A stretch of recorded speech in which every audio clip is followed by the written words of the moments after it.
Back to the flatlands after that, heading to Turin but not going into the centre, finishing just outside at Beinasco.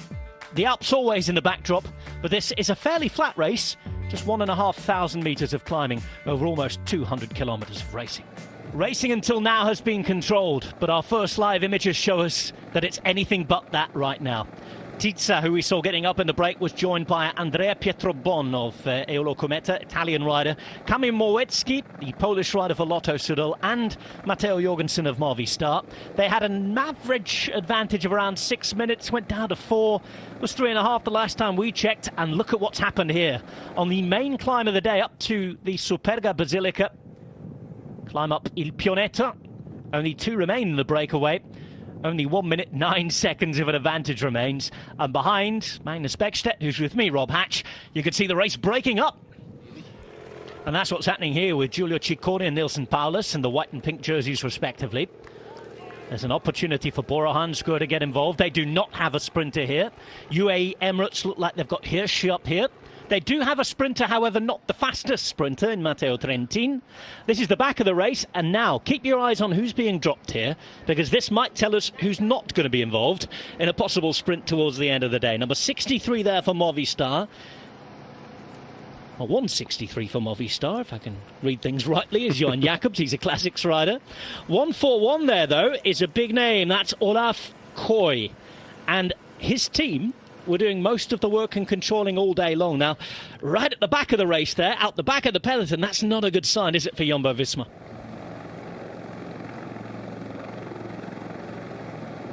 Well, a kilometre on the road is the difference.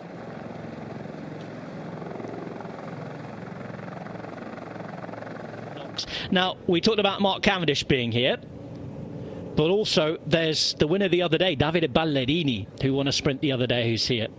Now, this is Group 2, as we see. Now, this is actually being described as the peloton. The group we saw before with Ineos Grenadiers, well, no wonder they were riding, because maybe that was what was being called the Koy group then. It's been all for these two at the front. They take a drink, they realise their day is done, a look around, maybe a chance to congratulate each other. Lotto Sudal's Kamil Mołecki of Poland, and the man from Movistar, Matteo Jorgensen for the USA, have been in the breakaway today. 2 strong riders.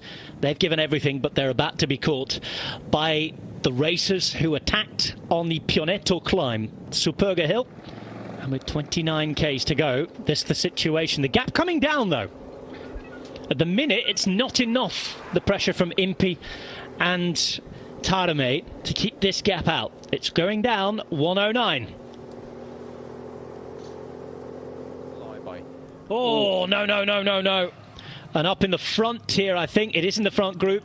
Yeah. Who's down there? It's the number 97, who's Sean Quinn, and Hirschi just in front of him. So Sean Quinn, the American for EF Education Easy Post, and I think that was Hirschi, was it? 224. In fact, it was Mark Hirschi from Switzerland. So bad news for UAE Emirates there. So once the message gets through here, how does that change things at the front? Do people start to think about trying to help their leaders a bit more now? Well, it gives you the time to set up and start playing the tactical game a bit more, making sure that you're getting the run into the line in the perfect way. But look, here goes Seti. Here goes Seti. Look at this, Peter Seti, who's never won a race in his life. This could be the chance if they all look around. And what a story that would be. And he's still here. 3 kilometres to go for Peter Seti. Bettiol being moved up on the left-hand side. 1.7 kilometres to go now. 3 of the Bahrain riders out the way, not able to do anything now for Mohoric, who will look after himself, the Milano-Sanremo winner. He sits in about 6th position in the red jersey there. 1 kilometre to go now as we come in and see Matej Mohoric in a red jersey sitting there ready. He's bumped down into about 12th position now. 800 metres to go. It is Tim de Klerk who takes it up, but looking behind for Andrea Bajoli. He doesn't find him. A couple of riders in there for Total Energy.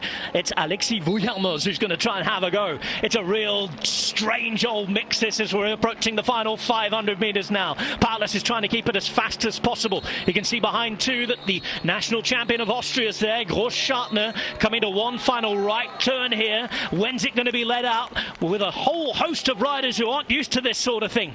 Interesting to see how it goes now. Coming up to 400 metres to go. Make it 300 as De Klerk is on the front. De Klerk there trying to tring it out. De Klerk, and there on the left-hand side we've got a couple more riders launching. Bettiol now in the pink. Mohoric just behind him. Mohoric on his wheel in the red. On the right as we look at it now, there's Garcia Cortina. He's advancing of quite a rate of knots. Garcia Cortina is there. Movistar might take this one. And Ivan Garcia Cortina on the least expected day takes it for Movistar. And then has that run here now. The sprint is already opening up with Tim de Klerk, and Cortina. Do I go left, do I go right? Finds himself with a wheel that's going to the left, and then just perfect timing. And he's clearly the fastest man there. A strange old approach in the end, wasn't it? Tim de Klerk had been looking around, hadn't he, for Badjoli in the end. He was trying to sprint himself. Badjoli was nowhere to be seen towards the end there. No, it wasn't. It looked like Tim de Klerk was looking around before the corner. Where is he? Where is he? And then just decided, I'm going to have to go for this one. But Badjoli was too far back at that point and just never got himself going. Looked like he'd sat on the wheel of Corbin Strong. There was Mohoric. So it is Mohoric in second. And you're right, third place there for Alexis Voyano. And Ivan Garcia Cortina doing the business. Ivan Garcia Cortina is the winner of Gran Piemonte. First Spanish winner for quite a while.